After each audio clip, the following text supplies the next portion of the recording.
soy Liliana Noble Alemán y le doy la más cordial bienvenida al Pulso Saludable del día de hoy.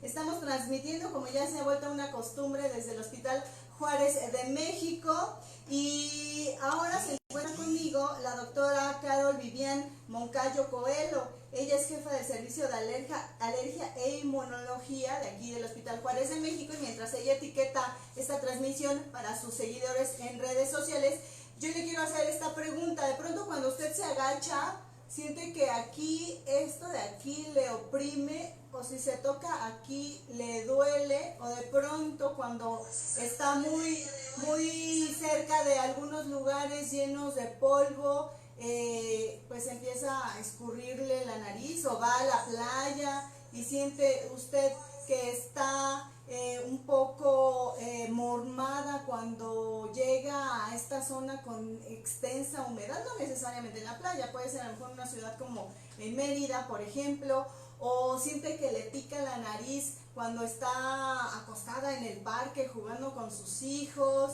o cuando huele algún tipo de aroma, simplemente el perfume, y usted empieza a estornudar.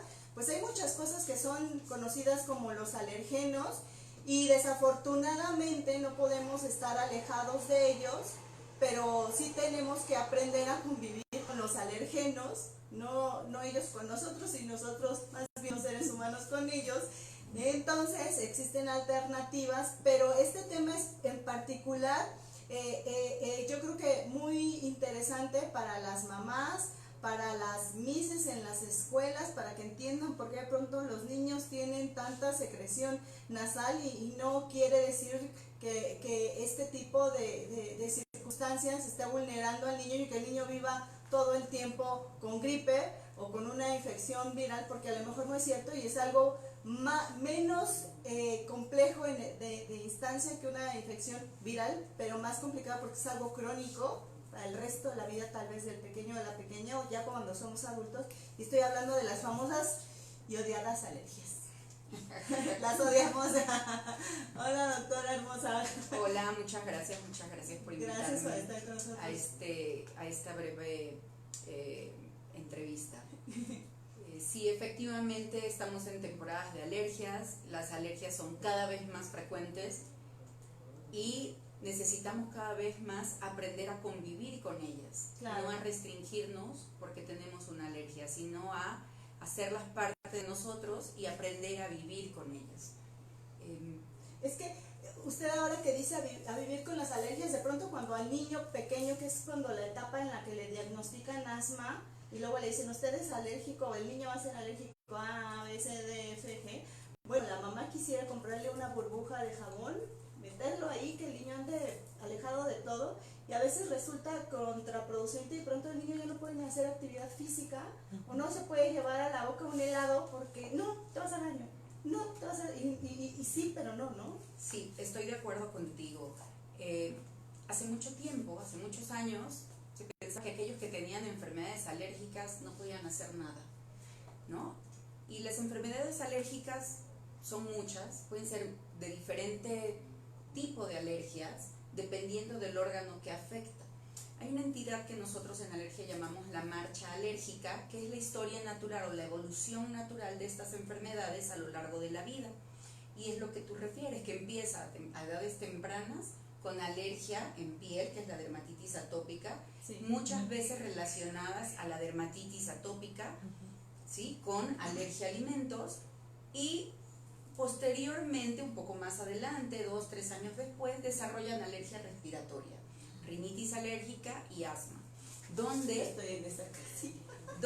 generalmente estos pacientes, cuando les preguntamos, han tenido historia de gripes frecuentes. O sea, la mamá dice que se enferma cada rato de gripe, pero nunca le da fiebre, y el niño está súper bien, brinca y juega normal, solo con mocos, siempre con mocos, mucho estornudo, le dan tratamiento y se quita. El gran problema que tenemos en estas patologías es el subdiagnóstico, claro. Es decir, se diagnostican como gripes y no como alergia, y entonces ya llegan a unas etapas de diagnóstico cuando el paciente ya desarrolló probablemente varias crisis de asma o tiene complicaciones auditivas. ¿Por qué? Porque por la proximidad de nariz y oídos podemos tener complicaciones en oído, o sinusitis crónicas y perdimos un tiempo valioso para el tratamiento. Oiga, doctora, y también me hace pensar que te pudieras volver resistente a los antibióticos porque si te están dando antibiótico frecuente, constante para algo que no es viral, pero que a lo mejor la clínica le hace padecer al médico que es viral, pues bueno, es una resistencia. Y la otra es que yo creo que llega el momento en el que te sientes un poco frustrado de saber que tu hijo a lo mejor no puede tener el crecimiento en talla, tiempo y forma, y cuando la solución no es la parte necesariamente de los antibióticos, ¿no? Exactamente, y eso es un gran problema porque los médicos generalmente recetan un antibiótico a un paciente que tiene cuadros respiratorios recurrentes, pensando que son infecciones. No siempre son infecciosas. Claro. Y aun cuando fueran infecciosas, la gran mayoría de los cuadros infecciosos, hasta el 70% de los cuadros infecciosos, son virales. Para los virus no damos tratamiento antibiótico. Lo único que favorecemos precisamente es la resistencia bacteriana. Y entonces hoy en día una de las cosas que estamos fomentando en medicina es evitar la prescripción innecesaria de antibióticos para evitar las resistencias bacterianas. No pasa nada, los pacientes a veces nos presionan mucho con el que le demos un antibiótico. Ellos van a decirme, ya me tomé ABC, dame antibiótico. Y no, necesitamos darle una buena evaluación, para eso somos los médicos, los que sabemos, los que hemos estudiado para poder identificar si ese paciente tiene un cuadro viral o algo bacteriano que amerite un antibiótico antes de prescribirlo innecesariamente. Hay algunos estudios donde hay cierta asociación en pacientes pequeños con el uso excesivo de antibióticos y el desarrollo de algunas enfermedades alérgicas como el asma, por ejemplo. Entonces, eso es otro factor que debemos de evitar, precisamente para disminuir todos los riesgos que nos pudieran generar el desarrollo de estas enfermedades. Doctora Carol, y seguramente muchas mamás y ya muchos adultos nos preguntaríamos, bueno, nací alérgico con esta tendencia o susceptibilidad, vulnerabilidad, mi sistema inmune es entre que sí me echa la mano y entre que no, o es un asunto meramente genético que no tiene que ver con el medio ambiente y me lo heredó mamá, papá o ambos. Bueno, eso es algo muy complejo y muy bonito. Efectivamente, las enfermedades alérgicas tienen una predisposición genética, es decir, genéticamente tenemos algunos genes que participan en la enfermedad alérgica, tanto en asma, en dermatitis como en rinitis alérgica. Esos están identificados. Por sí solitos no necesariamente nos van a dar síntomas.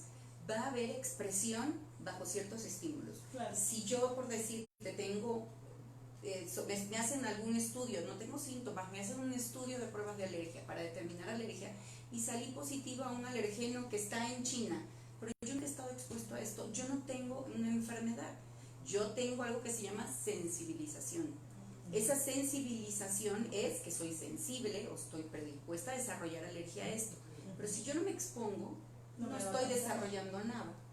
Pero si yo soy alérgica al árbol del fresno, del trueno, que aquí en México tenemos mucho, y además tengo predisposición genética porque mi mamá tiene alergia, mi papá fue asmático, además estoy en la contaminación, ¿no?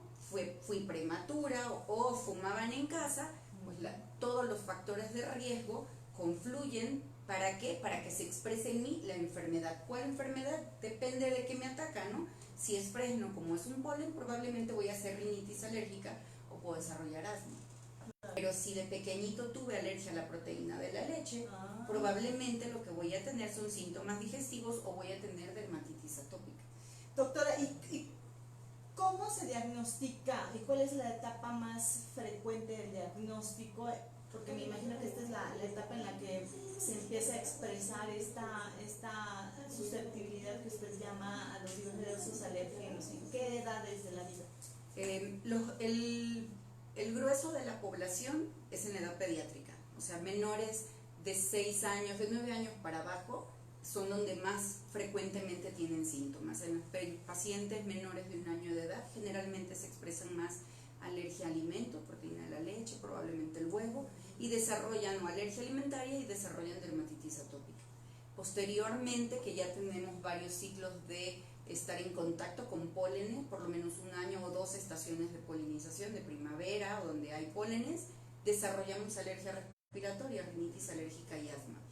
Y la gran mayoría de los adultos alérgicos, cuando reinterrogamos, generalmente tuvieron alergias de niño o eran los típicos mocosos que siempre se enfermaban a cada rato en la infancia. Bueno, estos niños que vemos, que luego de pronto pensamos, no, hay esa mamá no atiende a su hijo, pero no necesariamente es una falta de higiene o de atención al pequeño, ¿no? Exactamente, y tampoco hay que entender que la alergia no es una enfermedad contagiosa.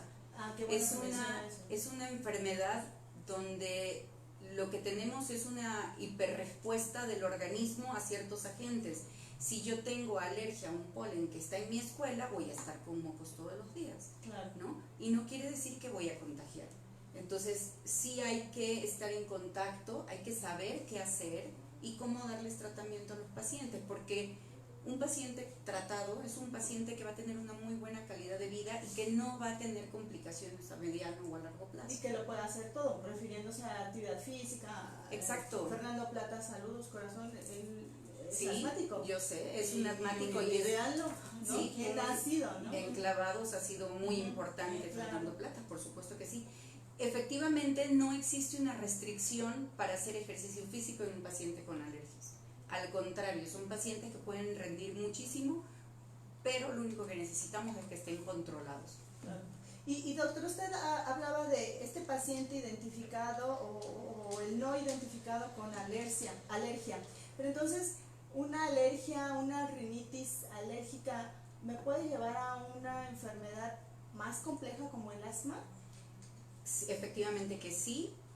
Hay una asociación tan fuerte que está demostrado con muchos estudios que aquel paciente que tiene rinitis alérgica tiene un 40% de probabilidad de tener asma y tiene 3 veces más riesgo que un paciente que no tiene rinitis alérgica de desarrollar asma. Y el paciente asmático tiene hasta un 75-80% de probabilidades de ser rinítico. O sea, van de la mano y no sería diferente si por la misma vía que respiramos, claro, por la nariz llega el aire a los pulmones. Entonces realmente tienen muchas semejanzas la vía nasal con la vía bronquial, que hace que ante ciertos estímulos, sobre todo cuando la causa es alérgica, podamos tener a la par rinitis alérgica y asma. ¿Y se curan o son enfermedades crónicas que nos podemos morir de otra cosa y no con nuestra asma, con nuestra rinitis, pero no a causa de nuestro asma y nuestra rinitis? Así es, son enfermedades crónicas, no se curan, se controlan. Sin embargo, la historia natural de estas enfermedades nos determina que son enfermedades que tuvieran como 2 fases, ¿no? Una inicial en la etapa temprana en la infancia, cuando llega la adolescencia, generalmente por diversos factores, porque crecen por efectos hormonales, estas enfermedades tienden a como estar en silencio o en una meseta sin demostrar mayor cantidad de sintomatología, y bajo ciertos estímulos en la etapa adulta volvemos a detonarlo. ¿Qué estímulo? Por ejemplo, empezó a fumar, o hubo sedentarismo y no hace ejercicio. Claro. La obesidad también influye. La obesidad es un factor peso importantísimo. Hoy en día se sabe que no es solamente por el tejido adiposo, sino que hay otras interleucinas, otros mediadores a nivel celular que en el paciente obeso favorecen el desarrollo de estas enfermedades. Ahora bien, también he escuchado mucha gente que refiere, bueno, yo llevé a mi hijo y le hicieron pruebas de alergia y le hacen sus vacunas, y a unos hablan que las dichosas vacunas funcionan muy bien, otros hablan negativo de las vacunas, pero en realidad sí se estandariza y sí se prioriza el tratamiento con cada paciente, con esta alternativa de saber exactamente a qué eres alérgico y a partir de ahí dar el tratamiento. Exactamente. La inmunoterapia, que es el tratamiento con vacunas, se llama inmunoterapia alérgeno específica porque es específica para cada paciente, o sea, está hecha a la medida para el paciente. Si yo tengo un paciente con alergia al perro y al ácaro, su vacuna va a ser de perro y ácaro. Pero tengo un paciente que es polisensibilizado, quiere decir que tiene alergia al ácaro, al perro, a 3 árboles, a muchas cosas. La va a mejorar, pero no va a ser tan eficaz como aquel que es alérgico a perro y gato o solo ácaros. Es específico. Claro, Sin embargo, va a depender de diversos factores. Uno, del tipo de vacuna que esté estandarizado, tal como le dijiste, es decir, que por cada gramo de alergeno vamos a tener cierta potencia, ¿no? Está muy estandarizado, todos son iguales, que aquel que es traído nada más sin ciertas reglas de registros, ¿no? De registros sanitarios que caractericen, que sean estandarizados como tal la prueba. La constancia, la vía de administración y el tipo de enfermedad. La vacuna es muy eficaz para diversas enfermedades, dependiendo de los alergenos. En rinitis alérgica es la ideal, para asma alérgica, en algunos casos de dermatitis atópica, y ahora para alimentos, para lo único que hay disponibilidad es alergia a cacahuate con vacuna para alergia, no hay para que es algo, ahora que lo menciona, es algo que se escucha mucho en Estados Unidos, a las nueces y a los cacahuates, de hecho hasta en los menús traen, ¿no? Libre. Ajá, porque es algo como muy común. Entonces, Sí. ¿también tiene que ver la localización geográfica? ¿Eso influye? Eso influye mucho, pues nos sensibilizamos a los alergenos en los que estamos Locales, rodeados, ¿no? claro. Locales. Entonces es por eso que muchos te dicen, es que cuando me voy de viaje y salgo de la ciudad, estoy mucho mejor. Claro, porque estamos fuera del ambiente que nos ocasiona o al que estamos sensibilizados. Yo voy a decir una broma, pero es real, yo soy alérgica a las manifestaciones de los taxistas, ¿no? Por ejemplo, no hay vacuna para eso, pero bueno, o sí hay vacuna, ¿no? Pero no es exactamente una que se ponga en el brazo, sino yo creo que todos los ciudadanos iríamos.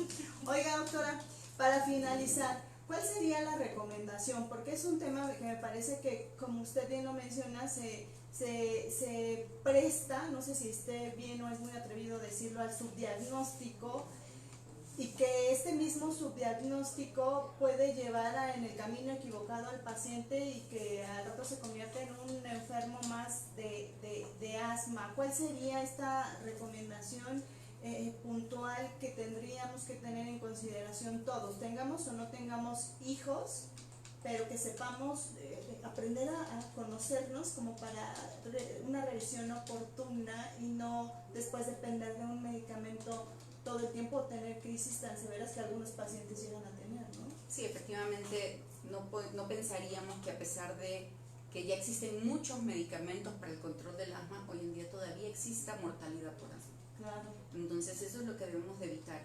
Complicaciones como hipoacusia por rinitis alérgica. Claro, que no, pérdida de la audición. Pérdida de la audición, la hipoacusia es la pérdida de la audición por rinitis alérgicas no tratadas. Entonces, ¿qué es lo más importante? Si yo tengo síntomas de gripe frecuente, mucho moco, pero tipo agua, estornudos frecuentes o nariz tapada, en ciertas épocas del año, es decir, con ciertas estaciones del año o ante el contacto de ciertos agentes, como por ejemplo el polvo, por ejemplo, cuando me voy al parque, luego empiezo con síntomas, lo más probable es que estoy desarrollando alergia. Si yo no tengo malestar general, no tengo fiebre, no tengo dolores articulares, quiere decir que no tengo una gripe. Lo más probable es que estoy teniendo una alergia. Son los típicos que tienen gripe sin sentirse mal, porque claro, no es gripe. Claro. ¿No? El que tiene gripe se siente de quererse irse a acostar a la cama, ¿no? Claro, exacto. Si tengo tos, sobre todo en la mañana, cuando me despierto, cuando cae la noche o cuando hago ejercicio y el resto del día estoy muy bien, ojo, porque puede ser que estemos desarrollando asma, sobre todo si esto lleva mucho tiempo de evolución, que siempre se presenta en la misma época del año, en el invierno, que generalmente donde más se presentan pacientes con asma, o que he tenido un evento de broncoespasmo, el típico que cada vez que me enfermo y me da tos, me mejoro porque me nebulizan. Entonces eso es un paciente que mejor lo nebulizan porque le están dando tratamiento para ese broncoespasmo, y si es frecuente, entonces no es un cuadro infeccioso, lo más probable es que esté teniendo asma y no le han dicho que tiene asma. ¿Y qué pasa? ¿Los alvéolos se cierran o los tienen que aperturar? El asma no es una enfermedad de los alvéolos. Recordemos que los pulmones es como un árbol, unas ramas de un árbol, y al final tienen unos saquitos que son los alvéolos, y ahí se hace el intercambio de oxígeno. El asma es una enfermedad de las ramas, de los bronquios. Entonces se inflaman, por eso es broncoespasmo. Entonces se inflaman esas vías y hacen que el calibre se haga chiquito, y entonces no puedo sacar aire. se empieza la dificultad para respirar, hay sobreproducción de moco, el silbido de pecho, es porque hay disminución del calibre de esta vía. Oiga, doctora, también me hace pensar que entonces ya estamos en plena época del inicio de la influenza, a vacunarse. Exactamente. Sobre todo este tipo de pacientes tienen muchísimo más susceptibles riesgo de otros, hospitalización, ¿no?, por influenza en aquellos pacientes que tienen enfermedades crónicas de la vía aérea. Claro. Aquí en la unidad que usted dirige, ¿cómo se puede poner en contacto la gente? Evidentemente este hospital pertenece a Salubridad y bueno, le otorga el servicio a aquellos pacientes que no cuentan con seguridad ni del IMSS ni del ISSSTE, que son muchísimos y pueden venir a conocer a la doctora y de pronto se toman una foto y se llevan su diagnóstico. Bueno, aquí es véndalas. Aquí es importante dos cosas. Uno, aquellos pacientes que no tengan ninguna seguridad social y que piensen que tienen una alergia pueden llegar de dos formas. Una es acudiendo a su centro de salud y que les den un pase al servicio de alergia, o acudir aquí a nuestro hospital a la consulta externa, a la preconsulta, a que los valoren y si se considera o ven que realmente tienen un fondo alérgico, entonces pasan a nuestro servicio. Y el otro que les quiero platicar es que nosotros hacemos mucha educación médica continua, sí, porque el éxito de reconocer todas estas enfermedades es conociéndolas. Claro. Este viernes 18 de octubre, de mañana en 8, el próximo viernes, vamos a tener nuestro primer summit de asma, donde desde las 8 de la mañana hasta las 3 de la tarde vamos a hablar de todo lo que se trata o lo que deben saber de asma, desde el diagnóstico, mecanismos, cómo se trata, cómo prevenirla, para médicos que quieran asistir. El que quiera alguna beca se puede poner en contacto al servicio de alergia en el conmutador del Hospital Juárez de México y que nos lo pasen a la oficina. Y el día sábado 19 tenemos nuestro curso anual para pacientes y familiares de pacientes con alergia, completamente gratuito en el auditorio a partir de las 9 de la mañana, donde tenemos algunas series de pláticas para los padres o los pacientes adultos, y los niños van a aprender de forma lúdica con algunos médicos que nos apoyan para estos eventos. Pues mire qué tan importante es que las dos áreas, ¿no? La familiar, que el evento es para familiares, pacientes, amigos, etcétera, vengan, concientícense, es la única manera de hacer medicina preventiva que de forma inmediata no se ven los resultados, son a la larga, pero a lo mejor usted ahí puede aprender junto con sus hijos cómo pueden evitar ciertas crisis y cuál es la mejor alternativa de tratamiento para ustedes. Y la otra parte, la del viernes, para la comunidad médica, no necesariamente usted tiene que ser un alergólogo o un otorrinolaringólogo, puede ser un médico de otra especialidad que de pronto en su consulta de todo el día, pues usted le refieran a un paciente así, de pronto no saben a dónde direccionarlo, y aquí es donde usted puede adquirir el conocimiento básico de esta área de la salud. Yo le quisiera preguntar, ¿este summit del viernes otorga puntos para las recertificación? ¿Sí? Estamos, todavía no me han dado el resultado, pero sí para la recertificación de pediatría y de médicos generales. Pues están médicos generales, pediatras, para que junten sus puntos tan importantes para ustedes en una opción, en un lugar bonito, en un lugar en donde no es complicado llegar. Aquí de este lado no hay marchas, así es que no hay pretexto para que lleguen. Repítanos, doctora, el viernes. Viernes 18, a partir de las 8:30 de la mañana, tenemos nuestro primer summit de asma. ¿Y el sábado? Y el sábado a partir de las 9 de la mañana en el auditorio Manuel Velasco Suárez de aquí del hospital, también de 9 a 3 de la tarde. A 1 de la tarde, perdón. ¿Algo más que considere de importancia mencionar? ¿Qué le gustaría?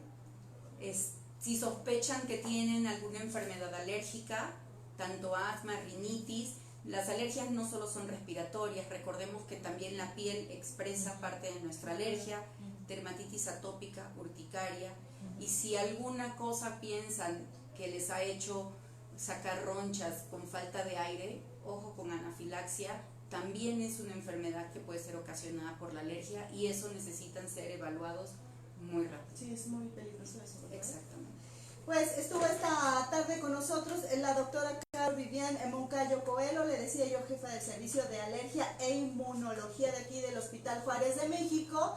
Me quedo con dos cosas importantes: las alergias no se contagian y las alergias deben de ser atendidas y no son impedimento para que su pequeño sea un deportista. Acuérdese que el deporte es igual que el verde, es salud. Exactamente. Gracias. Vamos a hacer una pausa, vamos a seguir transmitiendo completamente en vivo desde las instalaciones del Hospital Juárez de México. Adiós. Gracias, doctor. Muchísimas